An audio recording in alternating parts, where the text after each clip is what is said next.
Hey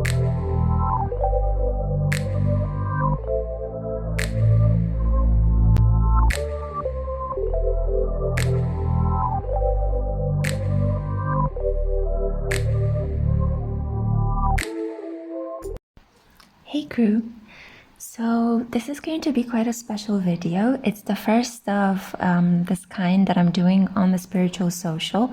I felt very called tonight to actually do a video about the Divine Masculine and where he might find himself at the moment.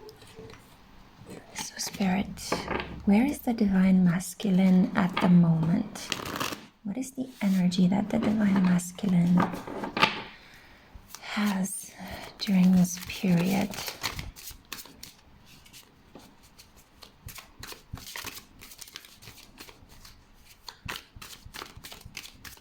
I'm getting a sense of trembling, excitement, I would think. Wow, yes, we have the Ace of Wands. So there is a sense here of excitement, of a new beginning. It's kind of like an infusion of energy, an infusion of sexual inspiration and creativity. I feel like a lot of the Divine Masculines, it's almost as if they're, wow, the candle actually made a very specific sound, like purring almost. Wow, that was amazing. So yeah, confirmation from Spirit. The Divine Masculines are gearing up for something. It's like, do you see how she's proudly wearing this ram? This kind of makes me think of the fact that there will be a full moon in Aries in a couple of days. So it could be that this full moon in Aries is healing the wounded warrior parts in our Divine Masculines and getting them ready to finally move forward, come out of their limiting fears, overcome any self-defeating, self-sabotaging obstacles, and generally embodying this energy, this archetype of the warrior coming forward, stepping forward to attain a victory with you or with their Divine Feminine. Okay, so let's see. The Hermit, and interestingly enough, it came in the reverse. I've just unblocked it. This lets me know that a period of deep contemplation, a period of being very self-focused. As you can see, she's looking into the mirror. This makes me think of the myth of Narcissus, how Narcissus fell in love with his own image mirrored in the water. Well, I think that for a lot of the Divine Masculines out there, at least the ones I'm channeling into, their period of contemplation and self-study and self-focus has just completed. And I think this ties in very beautifully with the Ace of Wands here, because it makes me feel as if finally they're ready to step out of their man cave, some of them, or maybe they've just completed a degree, a study, a work project, and now they can focus on something more meaningful, something deeper. I'm hearing deeper intimacy, cozy season. So it could be that a lot of them are wanting to step out of their lonely shell and wanting to come forward into your embrace, into touching you, into making love to you, into feeling that sense of lovely togetherness. So let's see over here, another message. Spirit, one more message from the Royo Dark Tarot regarding Divine Masculine energy. There are some parts that they still like to keep hidden. Some of the cards flipped back into the deck. Whoa, the moon. How fantastic is this? The moon. I did mention the full moon in Aries over here, and I did mention some parts of themselves want to keep it to remain hidden. So this fits so perfectly. I feel that they are finding themselves to be in a flow. They're connecting more with their anima. And as they're doing this, they're bringing your connection into alignment, because as the Divine Masculines are integrating or tuning into their feminine side, they're pulling in the Divine Feminine towards them. And as the Divine Feminine is working more on accepting her Divine Masculine aspects within herself, she's materializing and pulling in her literal, physical, tangible Divine Masculine in her 3D, right? So, wow. These are two quite intimate, quite hidden, secretive cards. They deal with the realm of privacy. We have here the Hermit, the card of Virgo, and the Moon, the card of Cancer. So I'm just very drawn to how this energy speaks to me volumes about autumn and this season that ushers in a deeper, intuitive, and more introverted way of being, a way of wanting to be, actually. We're kind of going within, but at the same time, paradoxically, as we're going within and tuning into spirit, tuning into the outer realms, our intuition more, our inner guidance, becoming more receptive, slowing down from the heat of the summer and the pleasures of the conquests and exuberance and extroversion. It's kind of like we want to share this coziness. This inner coziness transforms into shared coziness, shared togetherness with somebody else. So I do feel like the divine feminine and the divine masculine are coming into alignment. So beautiful. Okay, so let's see some further messages. How is the divine masculine feeling about his potential for action?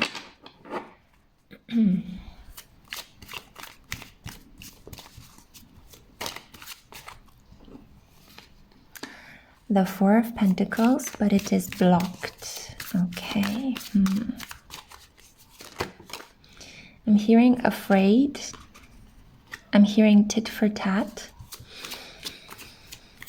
Maybe some of them are holding on still to some past grudges, some misunderstandings, some disappointment that they had in a conversation with you. Wow, and as I said this, wow, the moon came up twice.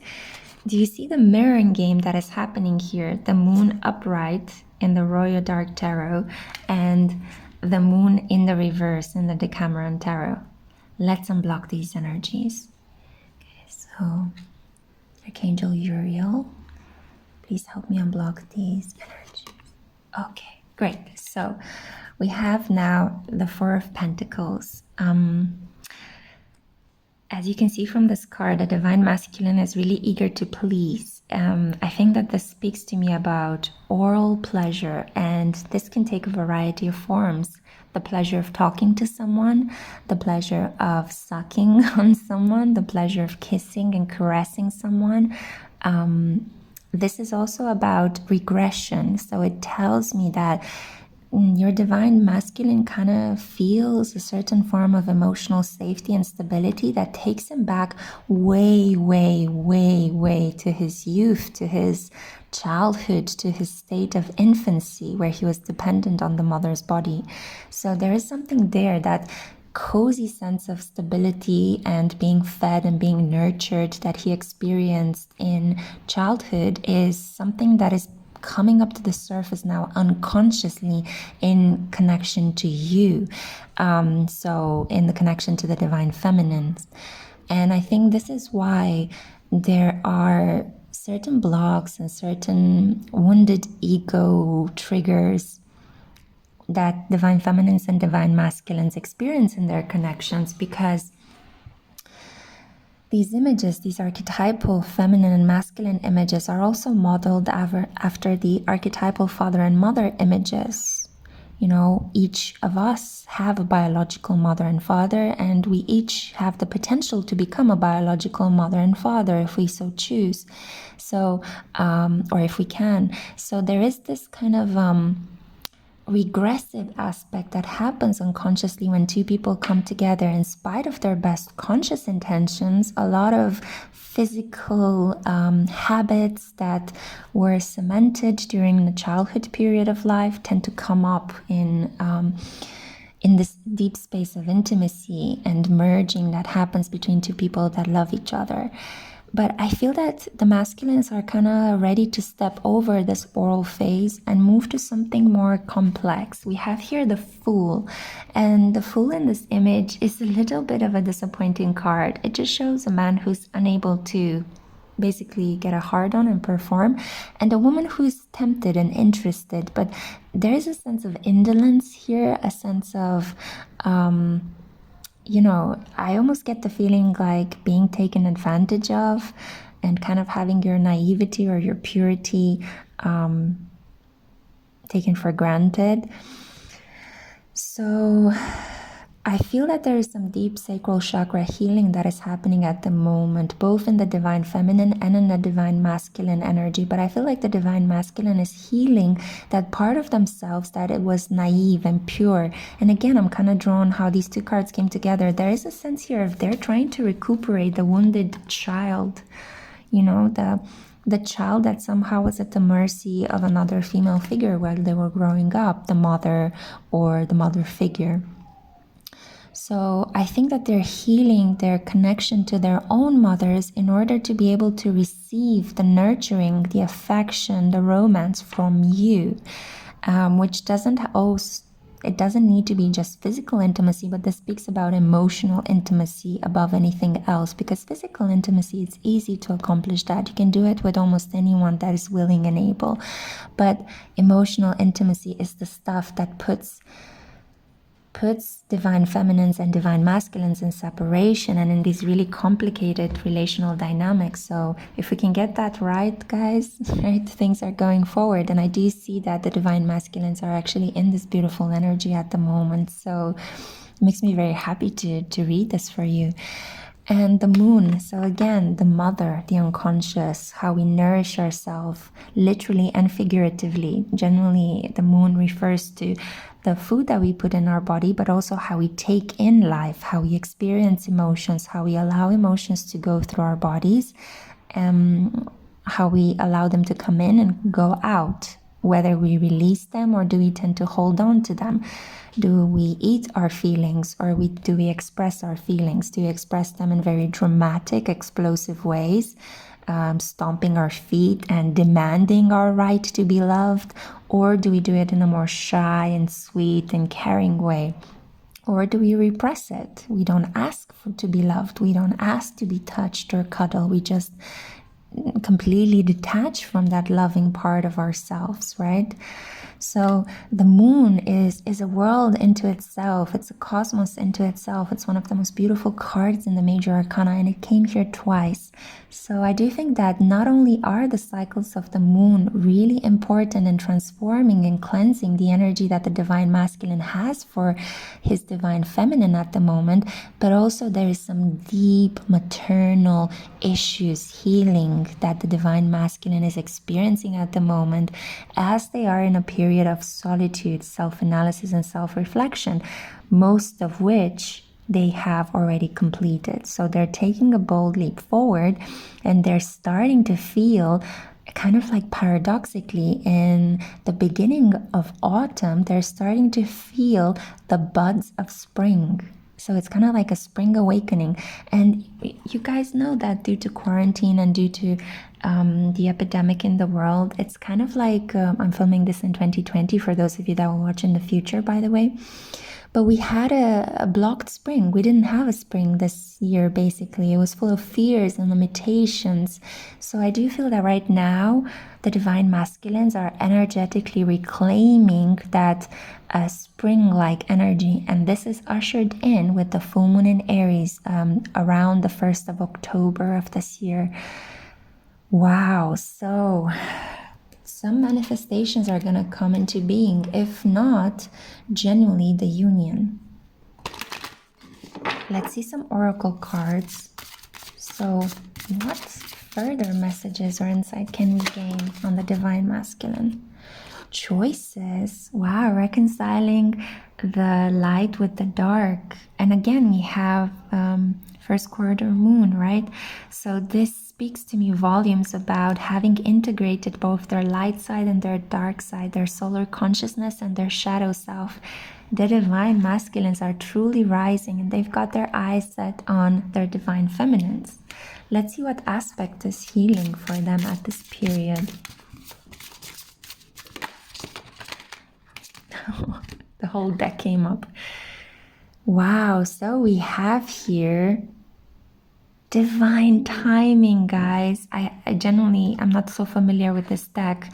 It's the Shaman's Healing Oracle. It's very beautiful, but this card came blocked. So it's almost as if a feeling of being supported by the universe was blocked, I've just unblocked it for this reading, so hopefully the energy is going to be ushered in and we will feel collectively, or at least those of us that are in divine masculine and divine feminine connections, how there is momentum. There is a sense that momentum is being gained, that finally the block to the divine timing is somehow set forward. It's almost as if I'm getting this image of the battery on a clock having died out, and all of a sudden a hand comes in out of nowhere and replaces the battery, and the clock starts moving again, and it rotates in the appropriate direction, not counterclockwise. So you can see the two lovebirds here, right at the top of the card.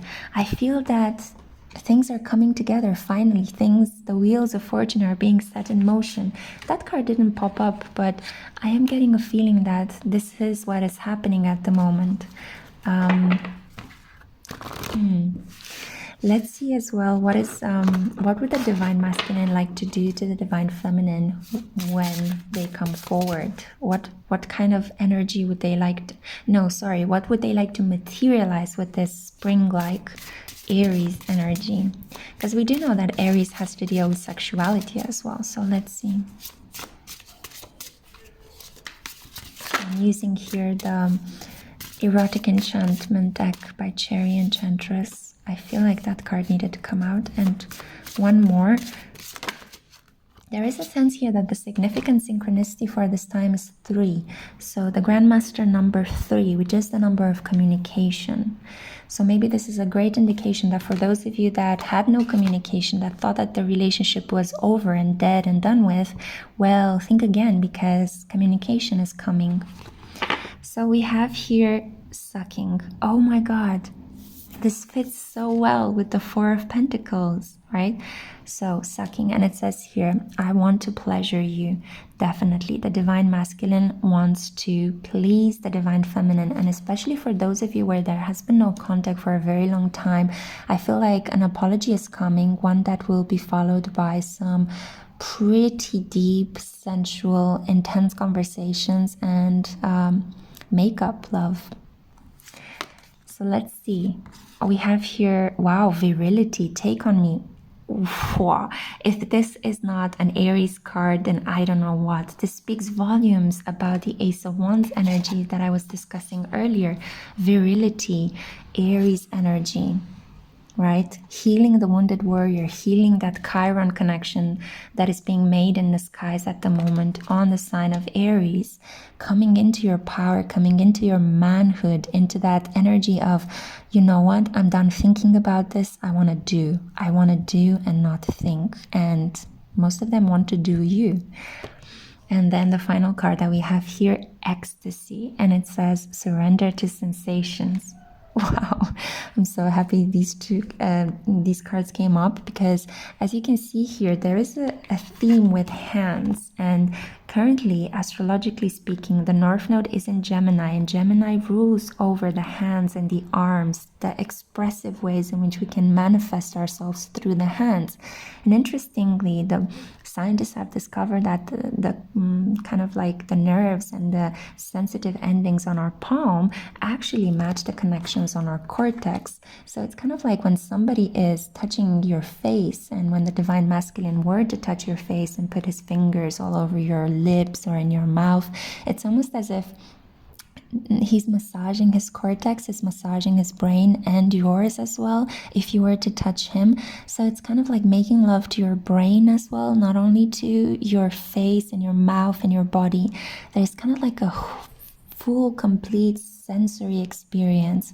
And this speaks to me as well about Uranus and Taurus. Taurus is the sign of pleasure, also a sign of virility and fertility, fecundity, right? And I do think that, wow, for a lot of you, your next sexual experience with your divine masculine has the potential to genuinely get you pregnant. So spirit babies, if a lot of you have been coupling in the 5D, also with the Lionsgate energy opening in August, then I feel that right now those spirit babies are coming into being, pragmatically speaking, physically, bodily. this autumn for the majority of you, especially those that were not in contact for a very long time. Okay, so I feel like I need to stop here. Okay, I really enjoyed delivering this message. I hope it helped, and I hope to see you in my next one. Bye, my loves.